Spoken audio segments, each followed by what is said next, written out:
Instruções trabalhistas. Os direitos do trabalho, orientado pelo Dr. Paulo José do Pinho. Realização: Mascaro e Pinho e Ambrósio Advocacia. Dr. Paulo, boa tarde, tudo bem? Boa tarde, Solange, tudo bem? Boa tarde, telespectadores. Que Deus nos abençoe, né? Amém. E continuando as nossas dicas aí com o Dr. Paulo. Semana passada, doutor, nós falamos como, né, evitar aí o limbo trabalhista, não é verdade? Sobre a bolinha de ping-pong, quem acompanhou, né, o empregado fica naquela bolinha de ping-pong. O INSS libera ele, mas o patrão acha que ele não tá bom ainda para trabalhar, volta para lá, né? E o Dr. Paulo acabou nos orientando. Mas hoje, né, como que uma empresa deve fazer para evitar isso, doutor?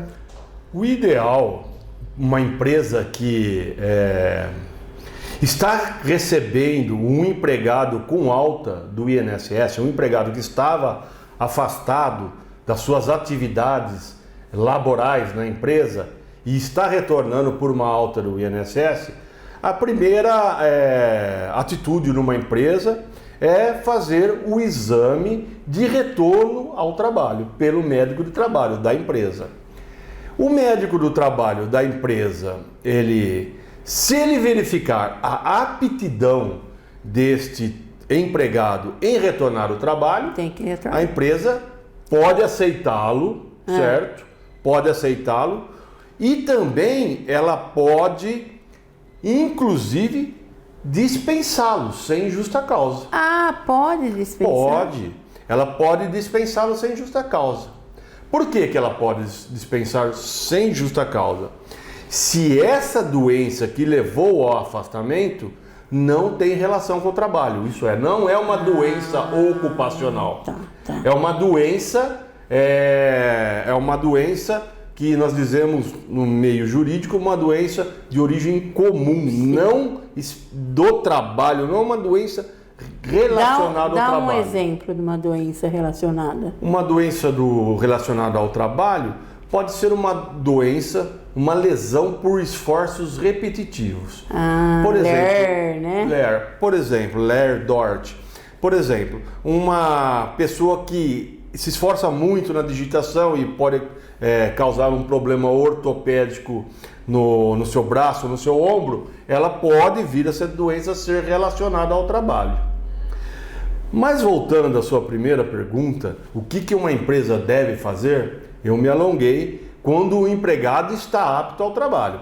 Ela pode reabsorvê-lo, que é o ideal, colocá-lo para trabalhar, mas, por exemplo, se ela não tem mais a vaga, e essa doença não é relacionada ao trabalho, o que ela pode fazer? Ela pode dispensá-lo pagando todos os seus direitos, certo? Ela não precisa, ele não tem um período de estabilidade, porque não é relacionado ao trabalho.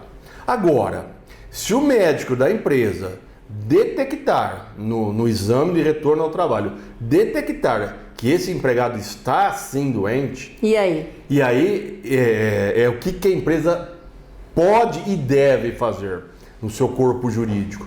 Ela tem que encaminhar este empregado para o INSS e acompanhá-lo durante a sua luta no INSS. O que seria acompanhá-lo? Tentar reverter essa alta por uma nova auxílio-doença ou até um benefício por né? incapacidade permanente. Tá, porque se ele chega no médico do trabalho, não libera ele é encaminhado para o INSS, muitas vezes demora, passa um mês ele não recebeu, então a empresa nesse período ela tem a responsabilidade sobre o empregado. Tem. E como ela pode agir para demonstrar que ela está exercendo essa responsabilidade corretamente? Ela encaminha este empregado doente para o INSS e ela, através do RH dela, agenda perícia, participa nos atos para concessão, auxilia esse empregado a conseguir um benefício. Muitas empresas, as grandes empresas, por exemplo, o banco, quando acontece isso com o empregado, eles pagam esse salário Para os empregados, até conseguiu a alta definitiva ou mesmo eles conseguirem reverter essa alta em auxílio-doença. Depois o empregado devolve através das verbas rescisórias, através de um acordo com o empregador, certo? Muitas empresas têm esse seguro também, porque isso, como eu disse, acontece sempre, né? E a empresa acompanha esse empregado, dá assistência para esse empregado e não deixa ele sozinho lá na casa dele doente. Então, uma empresa agindo assim, muito provavelmente ela não vai ter um problema na Justiça do Trabalho, porque a Justiça do Trabalho vai verificar que ela cumpriu a função social dela. E quando a empresa não age dessa maneira, né?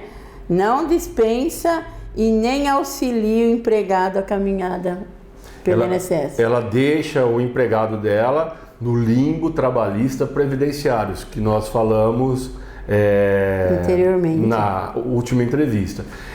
Ela deixa o empregado assim e assim agindo, ela está agindo de forma irregular, ela vai ser responsabilizada pelos salários, ela pode ser obrigada a pagar indenizações por danos morais para esse empregado e demais consequências, né?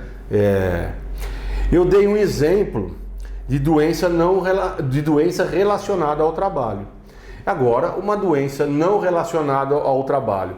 Por exemplo, um jogador de futebol amador que aos sábados gosta de bater a sua pelada. E aí ele machuca o pé, machuca o joelho e tem que se afastar, estoura um tendão. Essa doença não é relacionada ao trabalho, ele está na hora do lazer dele, essa enfermidade e como outras, né? A diabetes e infinitas doenças, né? Doutor, então realmente, né, tem que acabar essa bolinha de ping-pong aí, não pode deixar o funcionário sem uma ajuda, não é verdade? Que as empresas, né, têm aí, é um ser humano.